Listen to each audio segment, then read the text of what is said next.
रश्मि और अमर लॉकडाउन के चलते डेटिंग ऐप पर मिलते हैं। उसी बीच उनकी बॉन्डिंग बहुत अच्छी बन जाती है और दोनों एक दूसरे से प्यार करने लगते हैं। बस लॉकडाउन खत्म होते ही चट मंगनी पट शादी। उससे पहले घर में बात तो कर लो। अरे माँ पापा कभी मना नहीं करेंगे। अमर की बात सुन रश्मि खुश हो जाती है। ऐसे ही दिन बीतते हैं और देखते ही देखते लॉकडाउन खुल जाता है, जिसके अगले ही दिन अमर अपने परिवार के साथ रिश्ता लेकर रश्मि के घर पहुंच जाता है। अभी लॉकडाउन खुला ही है और कोरोना तो ख़त्म भी नहीं हुआ, इसलिए ज़्यादा कुछ ना करके अगले कुछ दिनों में छोटे फंक्शन के साथ शादी कर लेते हैं। अमर के पापा की बात पर सब सहमत हो जाते हैं। कुछ दिन बाद दोनों की शादी हो जाती है और रश्मि अपने ससुराल पहुंच जाती है। बेटा, शादी तो तूने अपनी मर्जी से कर ली, लेकिन बहू को बोल देना इस घर में हुक्म मेरा ही चलेगा, इसलिए अपना राज जमाने की कोशिश भी ना करें। माँ, रश्मि को यहाँ सिर्फ प्यार, आशीर्वाद और अपनापन चाहिए, पैसा या राज नहीं। बेटी की बात पर सास मुंह बनाए वहाँ से चली जाती है और अब वो हर रोज़ रश्मि को परेशान करना और ताने देना शुरू कर देती है। देखो, ये है आजकल की लड़की, इंटरनेट पर लड़कों से बातें करते हुए इन्हें शर्म भी नहीं आती, और यहाँ तो देखो कितनी सीधी सुशील बनकर दिखा रही है।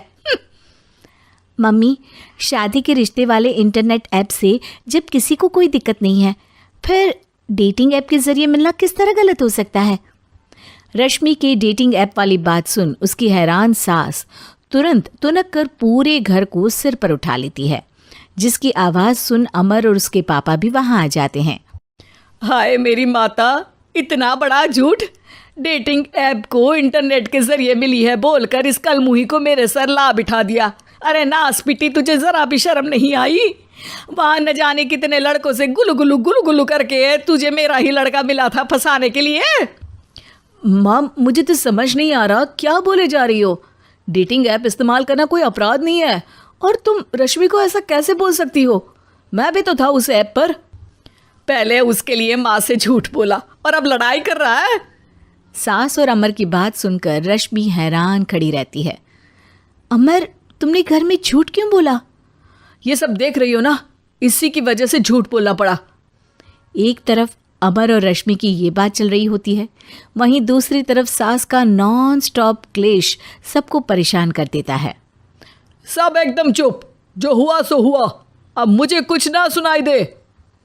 पति की बात सुन सास चुप होकर वहाँ से चली जाती है, लेकिन अब वो रश्मि के सिर दुनिया भर के सारे काम डालकर उसका जीना पहले से भी ज़्यादा मुश्किल कर देती है।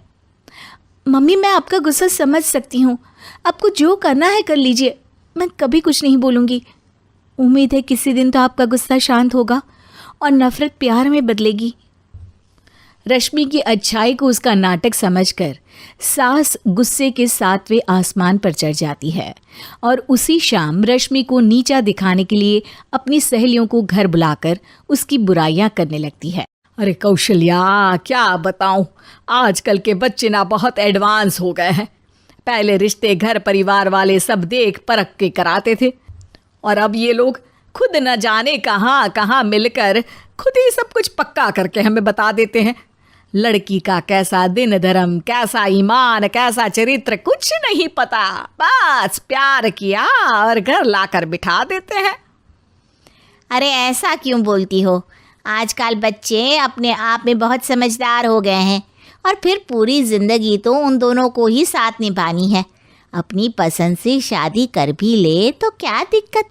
तू ही देख ले, पहले इतना अच्छा बेटा और अब सोने पर सुहागे जैसी सर्वगुण संपन्न बहू। और पता है, अभी कुछ दिन पहले मेरी बेटी ने मुझे डेटिंग ऐप के बारे में बताया, जहाँ लड़का लड़की अपनी पसंद से अपने आप एक दूसरे को चुन लेते हैं, और फिर अगर सब सही रहता है तो बात आगे भी बढ़ जाती है। अरे इसमें इतना खुश होकर क्या बता रही हो? ये तो गलत है।